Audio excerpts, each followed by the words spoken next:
This afternoon, as the sun is setting in Manly Beach, Australia, I'd like to give you some examples of change. I've experienced lots of change in my life, and hopefully some of the lessons that I've learned I can pass on to you to apply in your life in this ever-changing environment. Okay, a little boy, big dreams, wanted to be a professional athlete. Life is pretty good. I'm enjoying my running, I'm enjoying playing football, rugby league in this part of the world, and to fast forward time, I become a professional athlete, getting paid to do what I love. And life was pretty good. I was in a very comfortable space. On the 27th of the 6th in 1988, I got hit by an 8-ton truck. So there's a great example of change. 1 minute I'm running around, loving life, and now I'm fighting for life. So there's my example of change. And therefore, how do you adapt and accept that massive change? It does not just affect you, it affects all that are in and around you. Okay, some lessons. Father, son, I would give you my legs if I could. Brother, it's going to be a marathon opposed to a sprint. Sister, I love you, I'm always going to be there for you.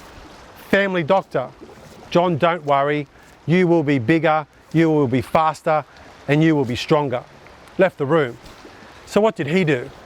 He planted a seed of hope in a broken body, broken mind, trying to come to terms with the fact that A, I'm lucky to be alive, getting hit by a truck, B, I don't have brain damage, and I'm now considered an incomplete paraplegic, broken my back, damaged my spinal cord.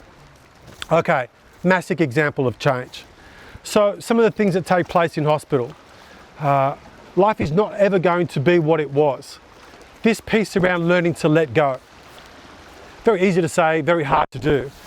This moving on piece, all I really wanted to do was to go back to where I was, to stop the hands of time, put it in reverse and go back. Unfortunately, as we all know, we don't have the luxury of being able to do that. So it took some time.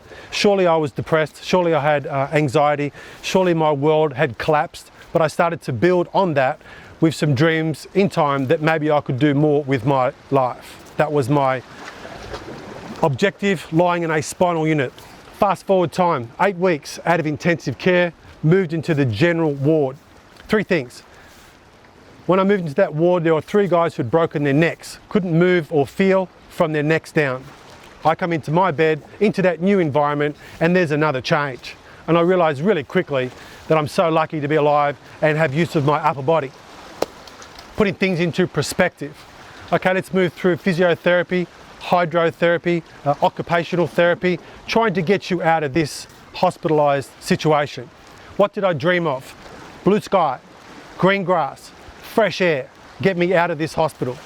Eventually, after 4 months, I managed to get back home to be with my parents. Okay, another example of change. Coming back home, broken, opposed to when I left a month before my accident, flying. So therefore, this change and transition. Questions. What am I going to do with my life now? Who would be interested in me? All these dark clouds were forming, trying to get a sense of this new reality. Okay, and that's when I started to dream again. I let go of the truck, literally. It lightened the load.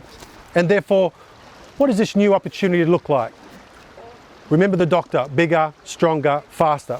So I had to change a lot of things. And I also had to let go of a lot of things. Let go of football, let go of running. Start to embrace new opportunities. So my first mountain to climb was the Hawaiian Ironman. And it'd be nice to stay in this space just for a little bit around from a hospital bed to the Hawaiian Ironman.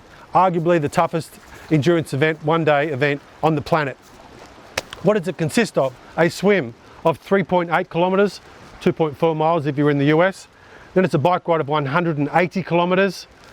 What is that in the US? That's going to take you to 112 miles. And then it's a 42-kilometer marathon, 26.2 mile marathon. A big day in the office. So I naturally had to change a lot of things in order for me to want to be involved in that particular event. So I had to go to the US, Panama City, to race, to qualify, to line up as the only wheelchair athlete. So naturally, lining up for the Ironman is a big deal. And there are a lot of athletes there to take on that particular course. The heat, the wind, the hills. I wanted to see myself as being equal, and therefore the big challenge ahead was to make sure that I continually changed. Let go of this, embrace this. quickly go through the swim, 1 hour 7, get onto the hand cycle, arms are screaming, come back home. I missed the bike cutoff by 40 minutes, asked to continue, finished in 14 hours, 52 minutes. I go back the next year. I do the swim in 1.5, I missed the bike cutoff by 15 minutes due to a flat, finished in 14:39. I go back the next year and finally finish in 12 hours and 21 minutes. How do you go from a hospital bed to the Hawaiian Ironman? Well, you need to make lots of change. And therefore, this whole evolution on continually wanting to improve. So after the Ironman, then there was an opportunity to swim the English Channel. There's a great example of change. They are completely opposite. Change, change, change. Next, having the opportunity to represent at Olympic level, Paralympic level in wheelchair racing. Change, new coach, new environment, new objectives and opportunities. Let's now move forward to having this opportunity to continually dream and envisage what life might look like. What is the best case scenario?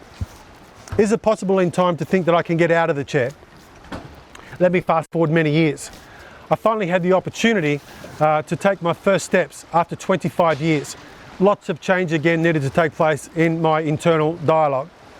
Once I came to terms with the fact that it is possible for me to learn to take some steps, not as they were, a new example of, and I fell over many times, but I kept on getting back up again, to eventually realizing that maybe I can cover 100 meters. It took many attempts. So the next question is, okay, what else is out there in relation to technology, innovation and science? In terms of technology, we now have carbon fiber leg brace technology out of the US military, which I was able to get access to. Next change, do you have the courage to go back to finish what you had started 26 years later? Let's call that the triathlon that I was training for when I had my accident. Well, the answer to that is yes. I think we always have the courage if we see the opportunity. So I go and I line up again. Doing the swim 1 kilometre, I felt quite comfortable. Crawling out, putting on my carbon fibre legs, getting onto a conventional bike again, riding 30 kilometres. Now the big challenge was to see whether I could cover 10 kilometres walking, both with leg braces, both with carbon fibre poles for extra support, and that equals in the US about 6 miles. So you can see from 6 years in a wheelchair to taking on 6 miles is a very big leap. So I realised that if I put one foot in front of the other, that would ultimately allow me to get closer to a finish line. Yes, lots of challenges. Yes, lots of stops. Yes, lots of regrouping, but ultimately to create that picture to cross the finish line with my wife and my son, with a collective group of others. So hopefully that's given you some example of the change. And therefore, what are the steps to change? For me, I'd like to share a graph with you coming up shortly on your screen around the importance of the 5 M's. Having a map or a plan, critical. Engaging the right mindset, equally critical. Accessing a mentor, someone who has more experience than knowledge than you. Access your motivation to change. And finally, your momentum. Measure your progress over time. These 5 steps have allowed me to get out of a hospital bed, take on the Hawaiian Ironman, into the English Channel, and to ultimately go back to finish what I'd started, the Nepean Triathlon. So, I want to share with you more change. I'm stimulated by it. This world is going through a global change. I got hit by a physical truck. We're going through a global pandemic. Change is happening right across the planet. The question is, do you have the courage to continue to take those steps forward? Do you have the courage? Understand that change is a constant. Change is a constant. I encourage you to keep on changing, challenging yourself to the opportunities and to keep on moving forward. I'd now like to go for a bit of a swim in the water. I appreciate your opportunity and the time. I look forward to catching up soon. Thanks again, guys.